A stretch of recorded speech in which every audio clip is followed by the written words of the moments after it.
जब बाप का तीजा होगा तब लुंगी गमछा है ना, कुर्ता पजामा चादर। इमाम साहेब, मौलाना साहेब, किसी गरीब यतीम को दे दीजिएगा। हम बोले क्यों? का है बाप नहीं रहा, उनका कपड़ा ठीक नहीं लगता, शुद्ध नहीं लगता, छुआछूत की तरह लगता है, किसी को दे दीजिएगा। हम बोले खाली कुर्ते पजामा लुंगी का बाप वाला दे रहा है, बाप जिस गाड़ी चलाता है वो गाड़ी चबिया ला के दो,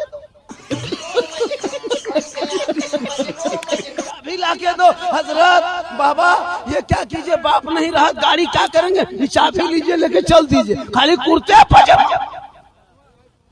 बाप जो फोन चलाता था, हजरत ये फोन है, ये चार्जर है, रखिए चलिए। हजरत मेरा बाप जो खाता चलाता था ना, उसमें 1,22,000 है, बापे नहीं रख, खतवा क्या करेंगे, लीजिए कोड नंबर बताते निकालिए। सब नहीं, खाली लुंगी कुर्त वाला। और 50 टका देके बस ठीक से दुआ कीजिएगा, 50